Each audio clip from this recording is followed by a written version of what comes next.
নগদে ডিজিটাল জালিয়াতি ২৩৫৬ কোটি টাকার হিসাব মিলছে না। না মেলারই কথা।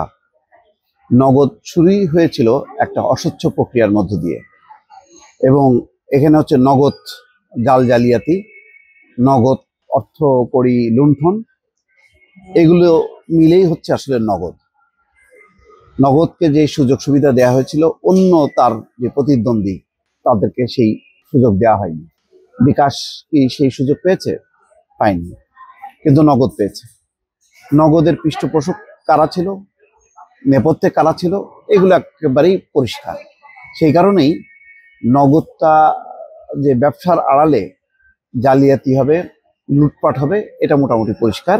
শেষ পর্যন্ত সেটাই প্রমাণ হচ্ছে যে এখন প্রায় ২৫০০ কোটি টাকার হিসাব মিলছে না। এটি যদি তদন্ত করা হয় অনেক কিছু উন্মোচিত হবে, কিন্তু দুর্ভাগ্য হচ্ছে এই যে প্রায় ৪ মাস হতে গেল এই অন্তর্বর্তী সরকার এখনো পর্যন্ত এইসব বিষয়ে খুব বড় ধরনের কোনো তথ্য প্রকাশ পেয়েছে তেমনটা কিন্তু দেখা যাচ্ছে না। যাই বোঝা যাচ্ছে যে ধীরগতিতে চলছে, ধীরগতিতে চলার কারণেই হয়তো এই পরিস্থিতি।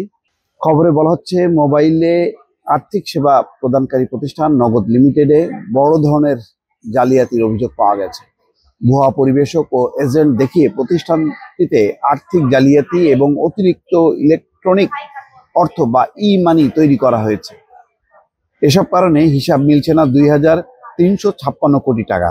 অন্তর্বর্তী সরকার দায়িত্ব নেওয়ার পর বাংলাদেশ ব্যাংক নগদ পরিচালনায় যে প্রশাসক ও ব্যবস্থাপনা কমিটি বসিয়েছে, তাদের পরিদর্শনে এসব অনিয়ম উঠে এসেছে।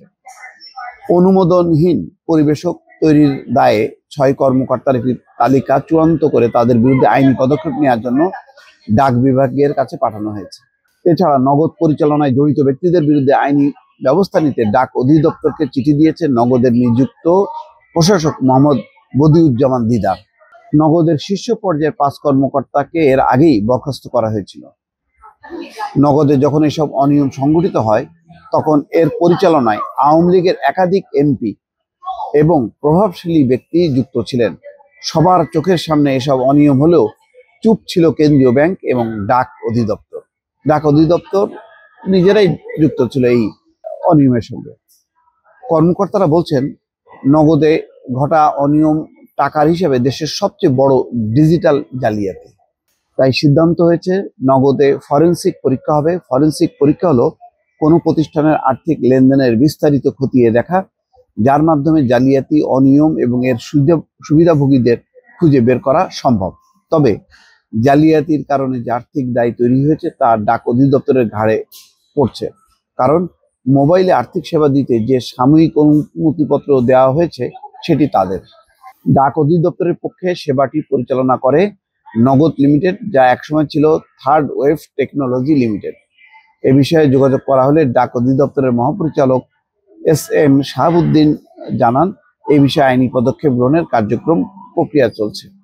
নানান এর পেছনে যারা যুক্ত আছে, বড় ধরনের জালিয়াত চক্র এর পেছনে যুক্ত আছে, এর বিস্তারিত বর্ণনা এবং রিপোর্টটি অনেক বড় বিস্তারিত। আমি সংক্ষেপে বললাম যে এর পেছনে প্রধানমন্ত্রীর অফিসের লোকজন, তারপরে প্রয়াত একজন আওয়ামী লীগ নেতা, তার পুত্র সহ অনেকে যুক্ত, এবং কেউ কেউ বলেন যে এই নগদের সঙ্গে স্বয়ং সজীব ওয়াজেদ জয়ের একটা সম্পৃক্ততা আছে। এই কারণে এটার বিস্তারিত পরীক্ষা এবং কিভাবে তারা যুক্ত হলেন, কবে, কিভাবে, সবকিছুই বের করা সম্ভব, এবং কিছু কিছু সেটি প্রকাশ হচ্ছে। দর্শক ভালো থাকবেন, আল্লাহ হাফেজ।